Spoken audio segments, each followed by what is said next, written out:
ప్రభువైన యేసుక్రీస్తు నామములో మీకు అందరికీ శుభములు తెలియపరుస్తున్నానండి. నా పేరు పీటర్. నేను నల్గొండ జిల్లా మామిడాల అనేటువంటి ప్రాంతంలో నేను సేవ చేస్తున్నాను. ఈ గుడ్ ఫ్రైడే సందర్భంగా మరి హెబ్రోన్ నుండి పెద్దలు మీ మధ్యలోనికి రావాలని ప్రార్థించి నన్ను ఇక్కడికి పంపించడం జరిగింది. నేను ఈ 3 దినాలు ఇవాళ, రేపు, ఎల్లుండి మీ మధ్యలో మీకు పరిచర్య చేయడానికి పంపించబడ్డాను. దయచేసి ఈ పరిచర్య అందరి కొరకై మీరు కూడా ప్రార్థన చేయాలని మీకు మనవి చేస్తున్నాను. నేను విడిచి వచ్చిన సంఘం గురించి కూడా మీ ప్రార్థనలో మీరు జ్ఞాపకం చేసుకోవాలని మీకు తెలియపరుస్తున్నాను.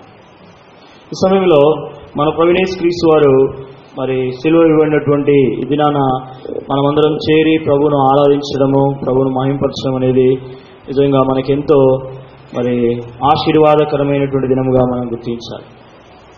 చూడండి, ప్రభువును ఆరాధించే దానికంటే ముందుగా బైబిల్ గ్రంథం నుండి కొన్ని మాటలు మనము చదువుకుందాం.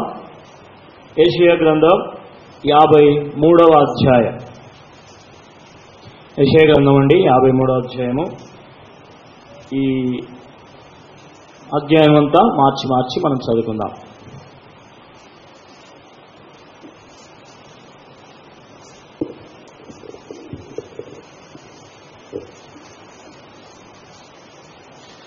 మూడో అధ్యాయం 1 నుంచి 12 వచనాలు ఉన్నాయి. మార్చి చదువుకుందాం. మేము తెలియజేసిన సమాచారము ఎవడు నమ్మేను? యెహోవా బాహు ఎవనికి బయలుపరచబడెను?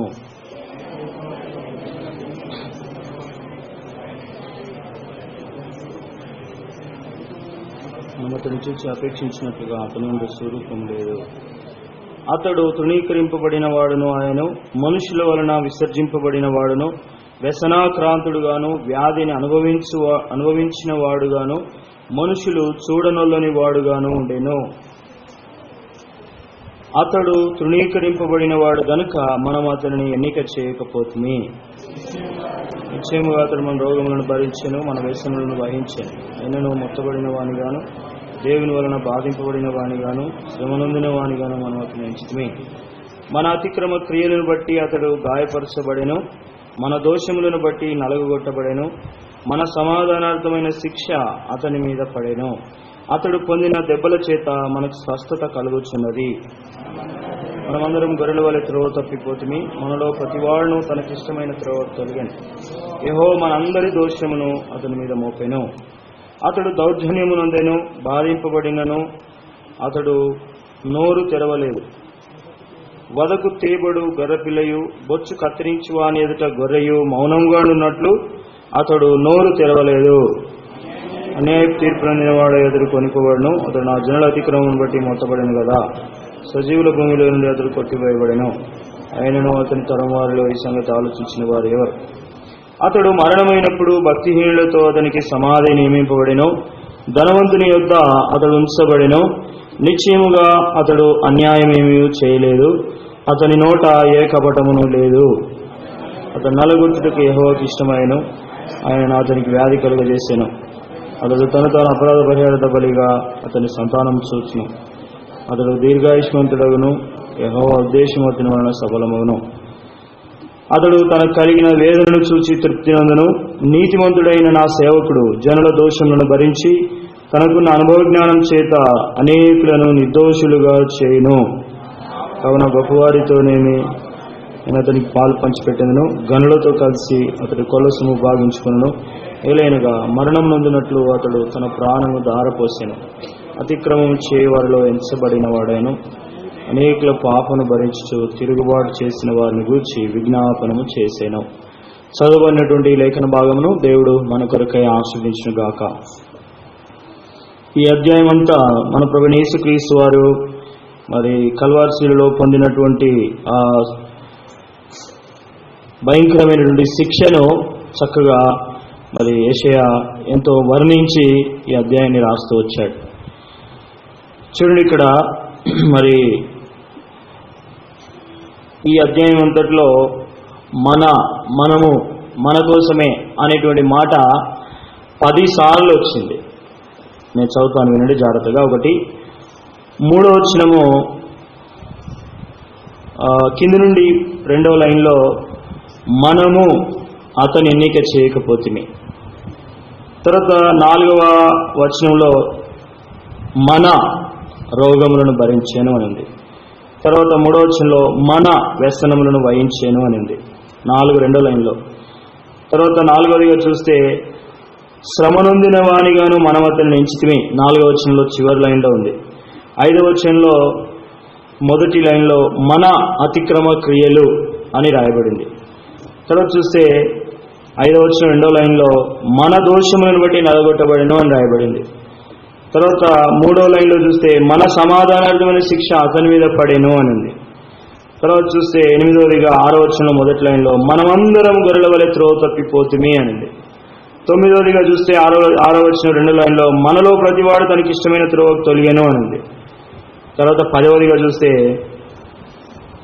3వ లైన్లో 6వ వచనం 3వ లైన్లో యెహోవా మనందరి దోషములు అతని మీద మోపును. ఎన్ని ఉన్నాయి? 10 ఉన్నాయి. ఈ 10 అనే సంఖ్య దేని గుర్తు చెప్పండి? 10 అనే సంఖ్య దేని గుర్తు? దేవుని ఆజ్ఞల శ్రమలు. 10 దినములు శ్రమ కలుగును ఆయనను ధైర్యము తెచ్చుకోండి. ఎక్కడున్నమాట? ప్రకటన 2:10. చూడండి, ఈ 10 అనే సంఖ్య శ్రమలకు గుర్తుగా ఉంది. అంటే మనము యేసుక్రీస్తు ప్రభువారిని ఏం చేశాము? శ్రమ పెట్టాం. ఎవరు శ్రమ పెట్టింది? ఎవరు? నేను. ఎవరు చెప్పండి? యేసు ప్రభువారిని శ్రమ పెట్టింది ఎవరంటే అందరం చెప్దాం, నేనే. కాబట్టి మన మన మన మన అని 10 సార్లు ఇక్కడ రాయబడినటువంటి మాటను గమనిస్తే ప్రియులరా, కాబట్టి యేసుక్రీస్తు ప్రభువారిని ఆయనను సిలువలో మరి చంపింది ఎవరంటే నేనే, లేకపోతే మనమే.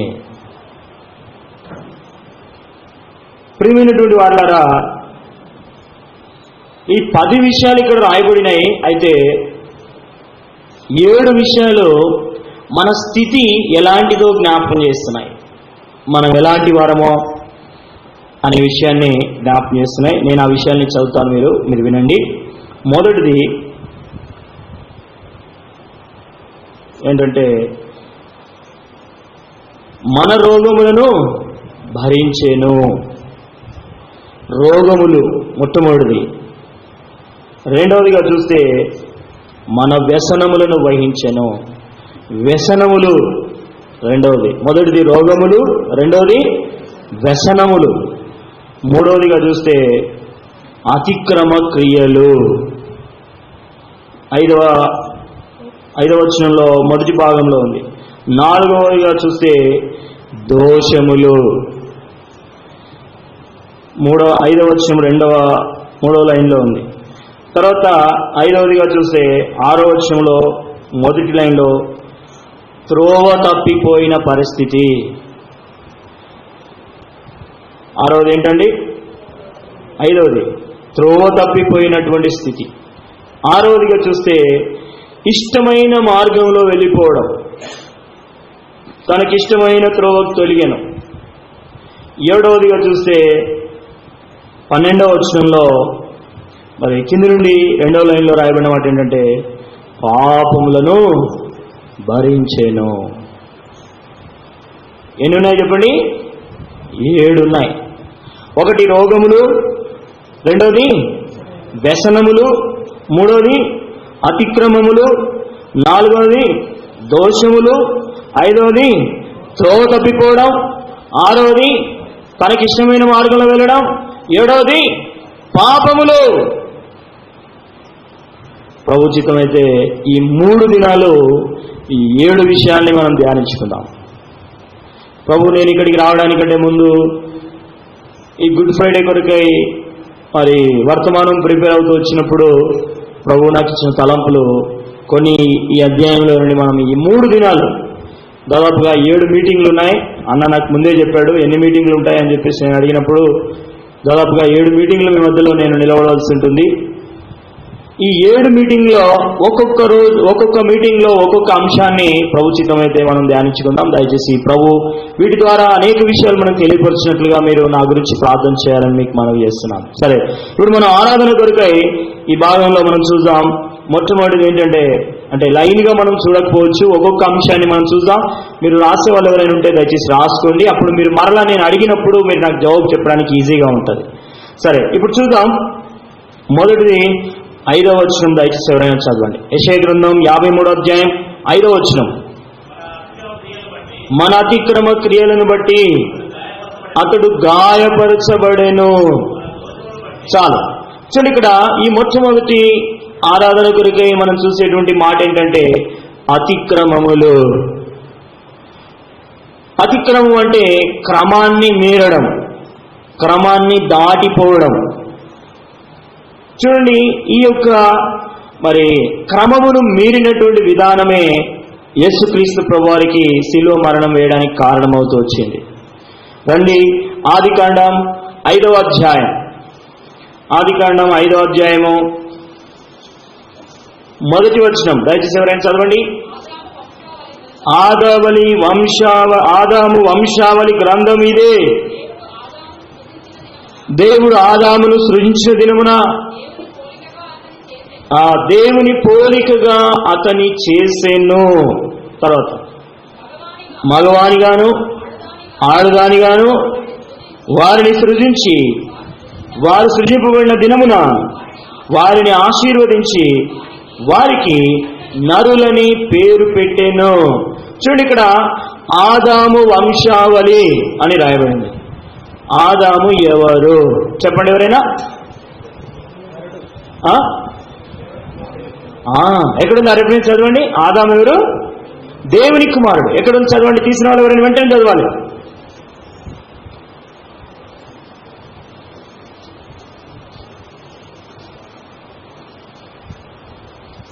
త్వరగా. లూకా సువార్త 3వ అధ్యాయం 38వ వచనం. సేవకురాలు ఇంకోసారి చెప్పొద్దు, విశ్వాసులే చెప్పాలి. 3:38 చదవండి. లూకా సువార్త 3వ అధ్యాయం 38వ వచనం. 3:38 తల్లి. కేయినాను ఎనోషుకు, ఎనోషు షేతుకు, షేతు ఆదాముకు, ఆదాము దేవునికి కుమారుడు.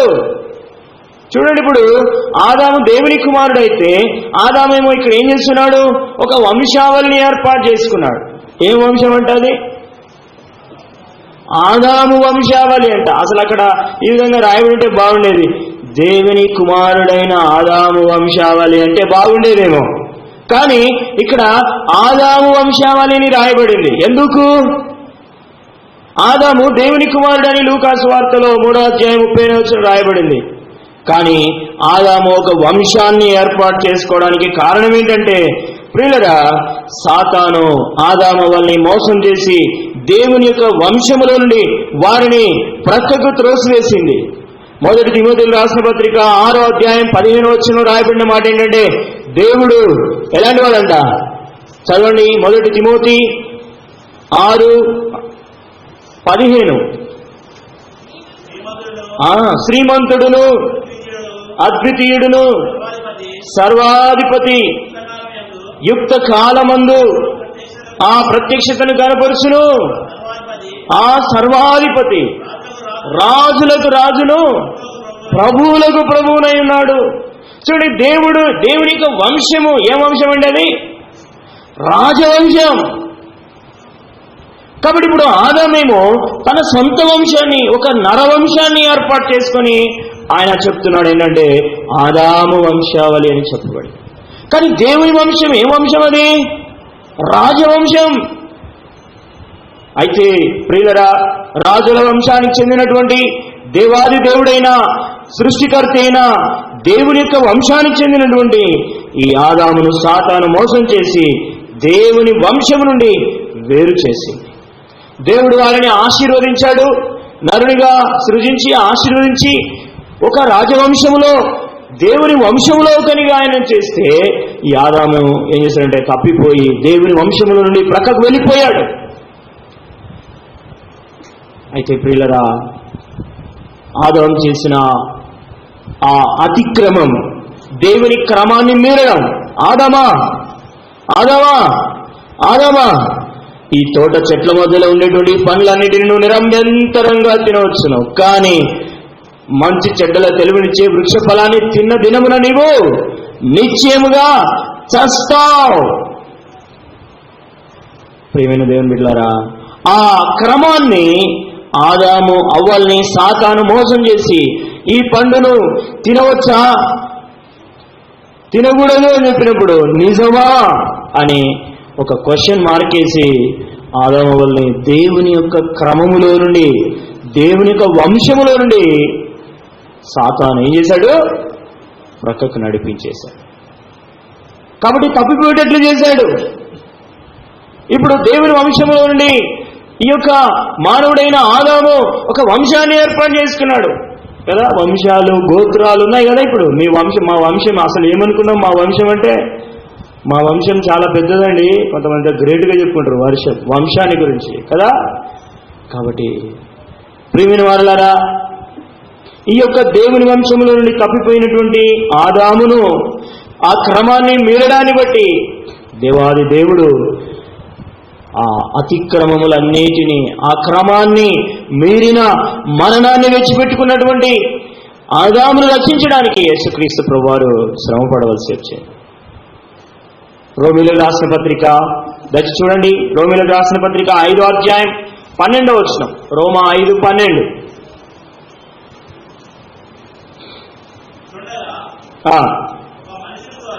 ఒక మనుషుని ద్వారా పాపము ద్వారా మరణమును లోకములో ఎలాగూ ప్రవేశించెనో అలాగనే మనుషులందరూ పాపం చేసినందున ఆ మరణం అందరికీ సంప్రాప్తమాయెను. కాబట్టి ప్రియులరా, మరణం అనేది మొట్టమొదటి మానవుడైన ఆదాము దేవుని క్రమాన్ని మీరడాన్ని బట్టి మరణం తెచ్చిపెట్టుకున్నాడు. ఆ మరణమైనటువంటి ఆ వంశానికి చెందినటువంటి ఆదాము యొక్క వంశావళి అంతా కూడా ఏమైపోయింది? మరణానికి పాత్రలైపోయినా. కాబట్టి ఈ మరణం అనేది ప్రియులరా, అది కొంతకాలం మట్టుకుండేది కాదు. ఈ మరణం అనేది నిత్య మరణము, భూ సంబంధమైన మరణము, ఆత్మ సంబంధమైన మరణము, భయంకరమైన నిత్యత్వంతో కూడిన మరణం. అది ఆ నిత్యత్వంతో ఉన్నటువంటి ఆ మరణము నుండి విమోచించడానికి యేసుక్రీస్తు ప్రభువారు ఆ అతిక్రమ క్రియలను, మన అతిక్రమమును బట్టి ఆయన గాయపరచబడ్డాడు. ఆయన శిక్ష విధించబడుతూ వచ్చింది. 5వ అధ్యాయం 19వ వచనంలో ఆ మాట మనం చూడవచ్చు. రోమీయులకు రాసిన పత్రికలోనే, ఒకని అవిధేయత వలన అనేకులు ఎలాగూ పాపులుగా చేయబడరు, ఒకని విధేయత వలన అనేకులు నీతిమంతులుగా తీర్చబడి. కాబట్టి ప్రభువు యేసుక్రీస్తు వారి యొక్క ఆ శిలువ మరణమును బట్టే ప్రియులరా మనం నీతిమంతులుగా తీర్చబడుతూ వచ్చాం.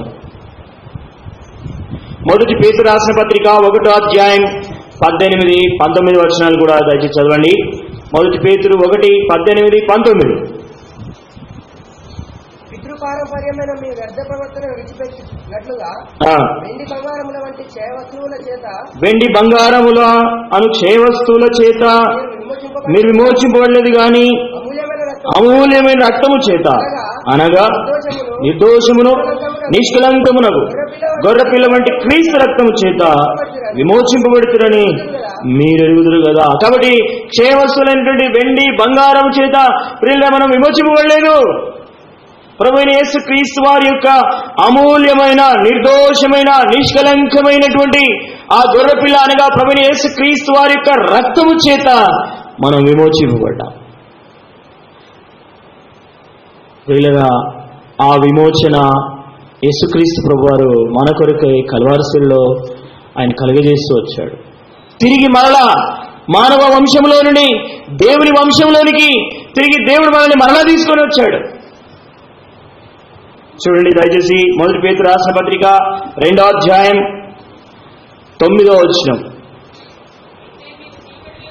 అయితే మీరు చీకటిలో నుండి ఆశ్చర్యకరమైన తన వెలుగులోనికి మిమ్మును పిలిచిన వాని గుణాతిశయములను ప్రచురము చేయు నిమిత్తము జాగ్రత్త గమనించండి. ఏర్పరచబడిన వంశమును, రాజులైన యాజక సమూహమును, పరిశుద్ధ జనమును, దేవుని సొత్తైన ప్రజలునై ఉన్నారు. కాబట్టి ఏర్పరచబడినటువంటి ఆ వంశము రాజుల వంశము. కాబట్టి ప్రియులరా, యేసుక్రీస్తు ప్రభువారు ఆయన కల్వారి శిలువలో కార్చిన ప్రశస్తమైన రక్తమును బట్టి, నిర్దోషమైన నిష్కల్మషమైన పవిత్రమైన రక్తమును బట్టి తిరిగి దేవుడు మనందరినీ మన అతిక్రమముల చేత మనం దేవుని క్రమాన్ని మీరి మనం పాపము తీసుకుని మనకు పాపం చేత మనం మరణానికి పాత్రలుగా ఉన్నప్పుడు యేసుక్రీస్తు ప్రభువారు ప్రియులరా ఆయన శిలువ మరణం ద్వారా మనల్ని రాజులైన యాజక వంశములో మనల్ని చేర్చుతూ వచ్చారు. కాబట్టి ఈ రాజులైన యాజక వంశములో మనం అందరం చేర్చబడినాం. ప్రియరా, ఇప్పుడు మనం దేవుని వంశానికి చెందినవారు, మనం దేవుని పిల్లలం. ప్రభువైన యేసుక్రీస్తునందు ఎందరూ విశ్వాసం ఉంచిన వారందరూ దేవుని పిల్లలకు ఆయన అధికారము అనుగ్రహించెను. కాబట్టి మనం దేవుని వంశములో, దేవుని యొక్క వంశములోనికి తీసుకుని రాబడిన వారు. అయితే ప్రియులరా, యేసుక్రీస్తు ప్రభువారు కల్వారి శిలువలో కార్చినటువంటి ఆ ప్రశస్తమైన రక్తం ద్వారా దేవుని వంశంలోనికి తీసుకురాబడినటువంటి ప్రజలు ఈ భూమి మీద ఎవరు కూడా ఉండకూడదని సాతాను ఎంతో బలమైన కార్యాన్ని వాడు జరిగించడానికి ఇష్టపడుతూ వచ్చాడు. అందుకే మొట్టమొదటిగా ఆదాము వల్లనే దేవుడు దేవుని వంశంలో నుండి బయట తీసుకొని వచ్చాడు, తప్పించాడు. ఆ తర్వాత ఆదాము కుమారుడైనటువంటి ఏబేలు దేవునికి శ్రేష్టమైన బలి అర్పించినప్పుడు ఇతడు మళ్ళా దేవుని వంశానికి చెందినవాడు అవుతాడేమో అని కయీను ద్వారా ఏబేలును చంపించేశాడు. ఆ విధంగా మనం చెప్పుకుంటూ వచ్చినప్పుడు ఆదికాండం 5వ అధ్యాయంలోనికి వచ్చినట్లయితే అందరికంటే మరి ఎక్కువ కాలం బ్రతికినటువంటి వారు మెతుషెల ఆ దినాల్లో ఉంటూ వచ్చాడు.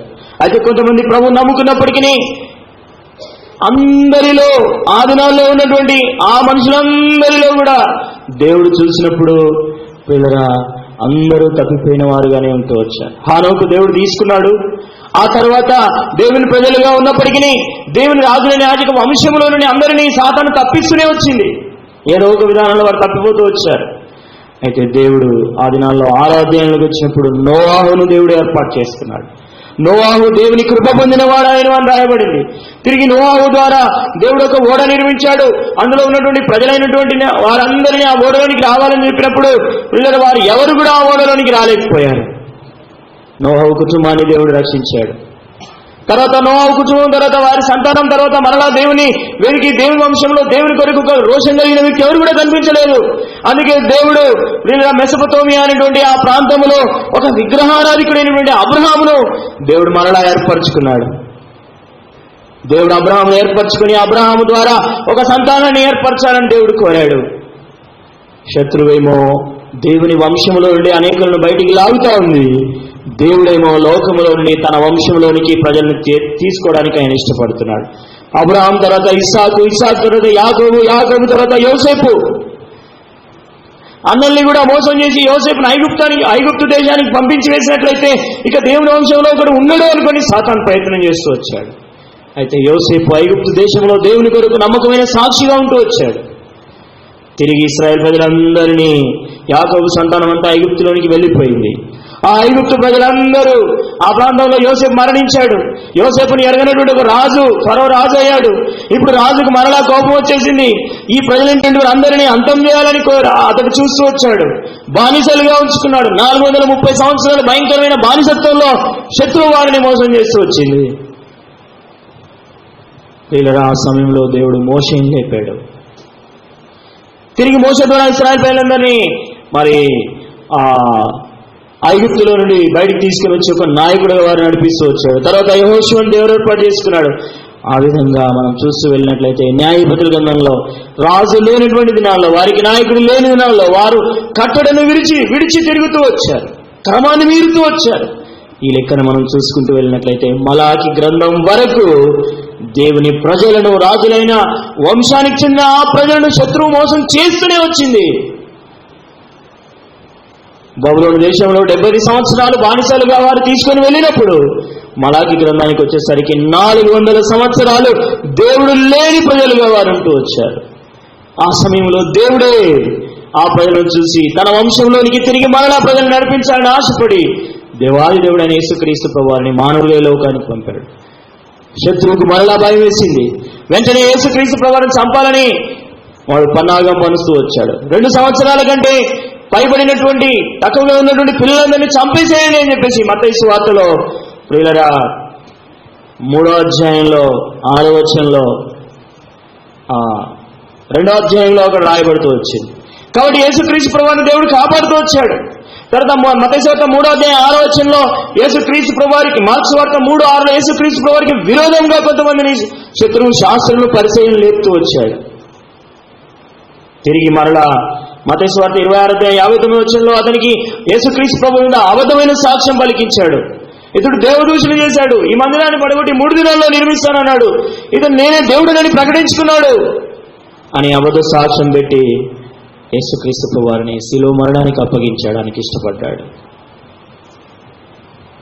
లూకాసు వార్త 23వ అధ్యాయంలోనికి వెళ్ళి చూసి వచ్చినట్లయితే ఇతనికి వీనికి శిలువ వేయండి, వీనికి శిలువ వేయండి, వీనికి శిలువ వేయండి. పిలోతు అన్నాడు, ఈయనలో ఏ నేరం కూడా నాకు కనబడలేదు, మరణానికి తగిన నేరం ఏది కూడా నాకు కనబడలేదు, కాబట్టి ఇతన్ని శిక్షించి వదిలేస్తాను. లేదు లేదు లేదు, శిలువ వేయండి, శిలువ వేయండి, శిలువ వేయండి. వారి కేకలే గెలిచాయి. యేసుక్రీస్తు ప్రభువారిని శిలువ వేయడానికి పిలోతు అప్పచెప్తూ వచ్చాడు. ప్రేరలు మరి మత్తయి సువార్త 26వ అధ్యాయంలో 20వ వచనంలో కొరడా దెబ్బల చేత ఆయన్ని కొడుతూ వచ్చారు. ఒకటి తక్కువ 40 దెబ్బలు విస్తారమైనటువంటి క్రూరమైనటువంటి విధానంలో ఆయన్ని కొరడాల చేత కొట్టడం జరుగుతూ వచ్చింది. మత్తయి సువార్త 26:29 రాయబడింది, అతనికి ముళ్ళ కిరీటం పెట్టినట్టుగా మనం చూస్తున్నాం. వీళ్ళరా ఈ విధంగా ఆ బరువైన గరుకైనటువంటి ఆ శిలువను గొల్గొతా కొండ వరకు యేసుక్రీస్తు ప్రభువారు ఆయన మోస్తూ మోస్తూ వెళ్ళాడు. ఎందుకో తెలుసా? ఆదాము చేసిన అతిక్రమమును బట్టి, ఆదాము వంశానికి చెందిన మన యొక్క అతిక్రమములను బట్టి యేసుక్రీస్తు ప్రభువారు ఆ శిలువ మీదకి, ఆ గొల్గొతా కొండ వరకు ఆ బరువైనటువంటి శిలువను ఆయన మోస్తూ మోస్తూ వెళ్ళాడు. ఎంతగా ఆయన నిందించారు, ఎంతగా ఆయనను కొట్టారు, ఎంతగా ఆయన మీద మూవేశారు, ఎంతగా ఆయనను గాయపరిచారు. పిల్లరా మనం ఎంతగా వర్ణించినా కూడా, వాటిని తలపోసుకుంటూ మనం ఎంతగా ఏడ్చినా కూడా మన హృదయం సరిపోదు. కాబట్టి ఎందుకు యేసుక్రీస్తు ప్రభువారు ఆ విధంగా శిలువ మరణం పొందాడు? కారణం ఏంటి? కళ్ళు మూసుకోవద్దండి. కొంతమంది కళ్ళు మూసుకుంటారు, నిద్రపోతాంలా కళ్ళు మూసుకొని తింటాంలా. చాలా దూరం నుంచి ఒకసారి ఒక పాస్టర్ వచ్చిందట. కథ చెప్తాను నేను, జాగ్రత్తగా. కథలు అంటే చాలా ఇష్టం కొంతమందికి. చాలా దూరం నుంచి పాస్టర్ వచ్చిందట. ఎక్కడి నుంచి వచ్చాడు? మళ్ళీ చెప్పాడు అందరు గట్టిగా. చాలా దూరం నుంచి వచ్చినాడు. పాప అలసిపోయి వచ్చినాడు. రాత్రి అంతా ప్రయాణం. మన సాయంకాలం బెంగళూరు పోయింది కదా, 12 గంటల ప్రయాణం. అట్లా అన్నమాట. చాలా దూరం నుంచి వచ్చిందట. వచ్చి ఏమన్నాడంటే, అందరూ ఇట్లనే మీలాగా అందరు కూర్చున్నారు. కూర్చున్న తర్వాత పాస్టర్ గారు అన్నాడంట, అమ్మా మీరు చాలా చక్కగా సమయానికి వచ్చారు, చాలా సంతోషం. అయితే నేను మిమ్మల్ని ఒక మనవి అడుగుతున్నాను. అంటే ఏంటండి పాస్టర్ గారు చెప్పండి అని ఒక సహోదరుడు అడిగినప్పుడు అందరూ చాలా ఆసక్తిగా వింటున్నారు అనమాట. ఏమన్నాడంటే, నేను చాలా దూరం నుండి వచ్చాను, ప్రయాణం చేసి చాలా అలసిపోయాను, మీరేమనుకోవద్దు, నేను కూర్చొని వాక్యం చెప్తాను అన్నారంట. అప్పుడు వాళ్ళు అన్నారంట, పాస్టర్ గారు మేము కూడా చాలా దూరం నుంచి వచ్చామండి, నడిచి వచ్చాము, ఆటోలో వచ్చాము, బస్సులో వచ్చాము, మీరు కూర్చొని చెప్పండి, మేము పడుకొని వింటామన్నారంట. ఏమన్నారంట వాళ్ళు? మీరు కూర్చొని చెప్తే మరి నేను కూర్చుంటా, మీరు పడుకుంటారా? మీరు చెప్పినట్టే నేను వింటాయి 3 రోజులు. కూర్చోనా? నేను కూర్చేసుకొని ఇక్కడ కూర్చుంటే నా వాటలు నేను చెప్పుకుంటూ పోతాం, మీరు హాయిగా పడుకోండి, ఏం పర్వాలేదు. కాబట్టి నేను కూర్చోను. గట్టిగా చెప్పండి, గట్టిగా. మేం పడుకోము, గట్టిగా చెప్పండి. అట్లా చెప్తాను. కాబట్టి మీరు పడుకోవద్దు, కళ్ళు మూసుకోవద్దు. కొంతమంది ఇట్లనే ఉంటారు. ఏంటంటే కళ్ళు మూసుకొని వింటున్నా, నేను ధ్యానం చేస్తున్నాను అనమాట. కాబట్టి అట్లా ధ్యానం చేయొద్దండి. ఇంటికి పోయినాక ధ్యానం చేసుకోండి. కాబట్టి దయచేసి ఎవరు కూడా కళ్ళు మూసుకోవద్దు, కళ్ళు తెరిచే ఉండాలా.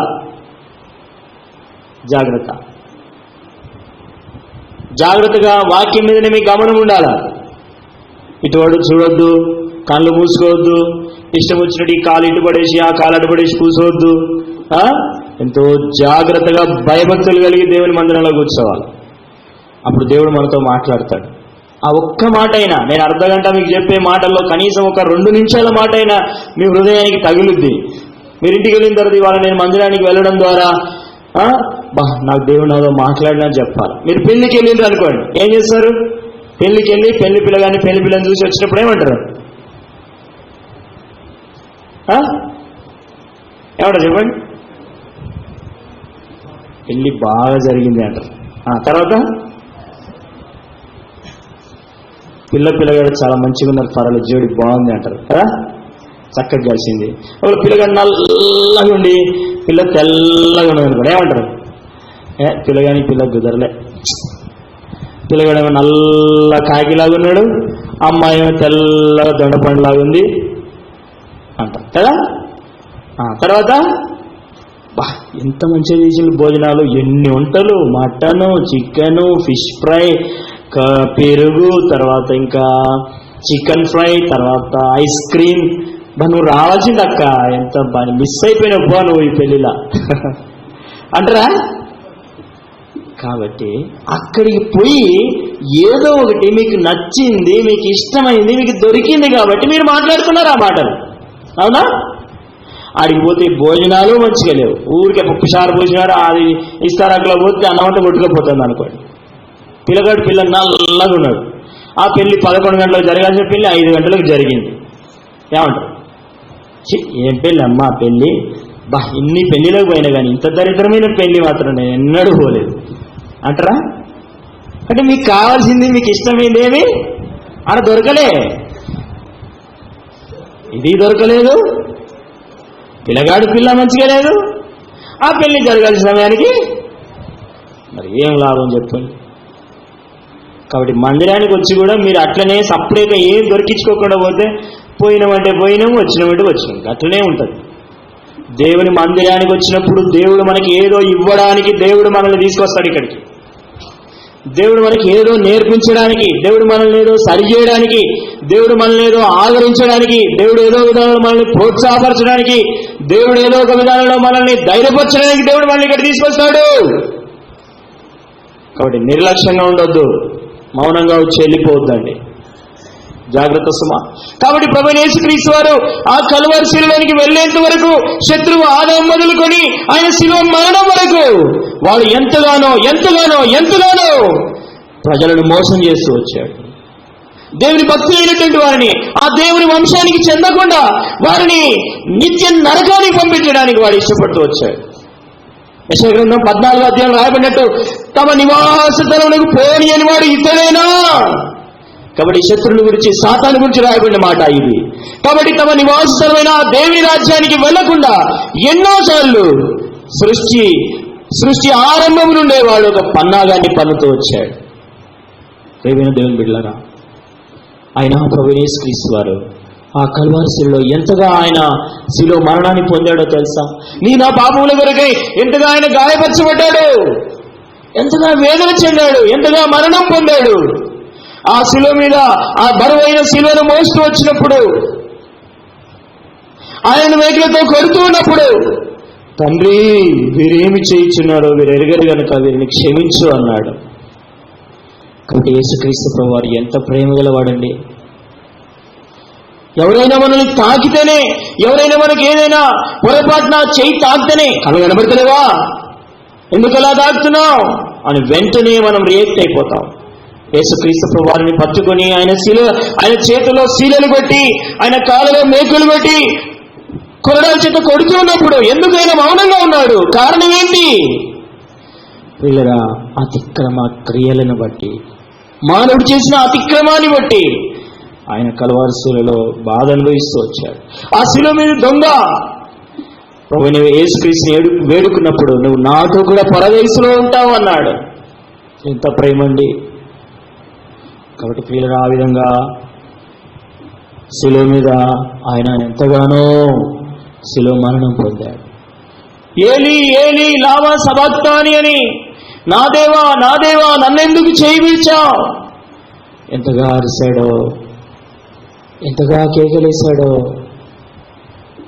ఆ శరీరం మీద ఉన్న గాయాలన్నీ, రక్తాలన్నీ కారుతున్నాయి. ఆ శిలువ మీద వేలాడుతూ వచ్చాడు. దాదాపు ఉదయకాలం 9 గంటల నుండి మధ్యాహ్నం 3 గంటల వరకు ఆ ఎండలో ఆ గాయములన్నీ రక్తం చేత తడిసి ముద్దైపోయి ఆ ఎండకు ఎండిపోయినప్పుడు ఎంతగా ఆయన ఆ వేదన సహించాడు కదా. ప్రియులరా, చివరికి ఆయన సమాప్తమైనదని చెప్పి తన ప్రాణాన్ని శిలువలో అప్పగించేశాడు. సాతాను ఎంతో సంతోషపడ్డాడంట. ఓ, నేను విజయవంతుడైపోయాను, ఐఎమ్ ఏ విన్నర్, నేను జయం పొందాను, యేసుక్రీస్తు ప్రభువుని శిలువ మీద వేలాడదీశాను, ఇక నేనే రాజుని, ఈ ప్రజలందరూ నా ప్రజలే, నా వంశానికి చెందిన వారే. సాతాను ఎంతగా సంబరపడిపోయాడో. కానీ మన ప్రభువైన యేసుక్రీస్తు వారు ఈ దినాన కల్వరి శిలువలో, ఆ శిలువలో మరణం పొంది సమాధి చేయబడి 3వ దినాన తిరిగి లేస్తూ వచ్చాడు. అప్పుడు సాతాను ఓడిపోయాడు. సాతానుకు తెలియనటువంటి విషయము ఒక్కటి కూడా లేదంట. కానీ ఒక్కటి మాత్రమే వానికి తెలియని విషయం ఏంటో తెలుసా? మన ప్రభువైన యేసుక్రీస్తు వారు ఈ అతిక్రమముల చేత నిండిన ప్రజలందరి కొరకే ఆయన గాయములు పొంది, శ్రమ పొంది, మరణించబడి, శిలువకు వేలాడదీయబడి, చనిపోయి, సమాధి చేయబడి 3వ దినాన తిరిగి లేస్తాడు. ఆ ఒక్క విషయమే సాతానుకు తెలియదంట. 3వ దినాన తిరిగి లేస్తాడు అనే విషయం. అందుకే సాతాను ఓడిపోయాడు. అందుకే మరణము మృంగబడింది. సాతాను తన చితుకుకొట్టబడింది. ఒకవేళ యేసుక్రీస్తు ప్రభువారు గనుక చనిపోయి సమాధి చేయబడి 3వ దినాన తిరిగి లేవకపోతే సాతాను మరలా వాడు పిల్లగా ఎన్నో విధాలుగా దేవుని ప్రజల్ని నరకానికి తీసుకొని వెళ్ళడానికి ప్రయత్నించేవాడు. అయినా యేసుక్రీస్తు ప్రభువారి యొక్క రక్తము మనకు అడ్డుగా ఉంది. సాతాను ఒకవేళ మనను పడగొట్టడానికి ప్రయత్నించినను, సాతాను ఒకవేళ నరకాన్ని తీసుకొని వెళ్ళడానికి ప్రయత్నించినను, మనకేముంది? యేసుక్రీస్తు ప్రభువారి యొక్క శిలువలో కాచిన ప్రశస్తమైన రక్తం మనకు అడ్డుగా ఉంది. ఆ రక్తం దగ్గరికి వచ్చినప్పుడు సాతాను రక్త ప్రవాహంలో కొట్టుకొని వెళ్ళిపోతున్నాడు. ప్రియులారా, ఆ ప్రశస్తమైన ఏంటంట 1 పేతురు రాసిన పత్రికలో నిర్దోషమైన, నిష్కల్మషమైన, పవిత్రమైన గొర్రెపిల్ల రక్తం. ఆ రక్తమే మనల్ని విమోచించింది. ఆ రక్తమే మనల్ని కడిగి పవిత్రపరిచింది. కాబట్టి ప్రియమైన వారలారా, అలాంటి రక్తము యేసుక్రీస్తు ప్రభువారు శిలువలో మన కొరకే చిందించాడు. దానిని బట్టే ప్రభువును మనం ఆరాధించాలి. యేసు ప్రభువా, నిజంగా ఆ ప్రశస్తమైన రక్తం ద్వారా నన్ను విమోచించి రక్షించినందుకు మీకు వందనాలని ప్రభువును ఆరాధించాలి. ప్రభు ఈ వాక్యం దీవించిన కాక. లేచి నిలబడి ఒక పాట పాడదాం. అక్కడ సండే స్కూల్ ఉందా లేదా? సరే, ఆరాధనలోనికి వెళ్దాం. మరి ఒక సహోదరుడు, సహోదరి మార్చి ప్రభువును ఆరాధించారు. దేవుని వాక్యాన్ని విన్నట్టుగా ప్రభు మన కొరకు చేసిన శిలువ త్యాగమును జ్ఞాపకం చేసుకుంటూ ప్రభువును మనం ఆరాధిద్దామని క్లుప్తంగా కొన్ని మాటలతో ప్రభువును ఆరాధించండి. ఎక్కువ సమయం తీసుకోవద్దు. మరి దేవుని వాక్యాన్ని విన్నట్టుగా వాక్యానుసారంగా ప్రభువును ఆరాధించండి. ఆరాధనలోనికి వెళ్దాం. సహోదరుడు, సహోదరి మార్చి ప్రభువును ఆరాధిద్దాం. సహోదరులు ఆరంభించండి.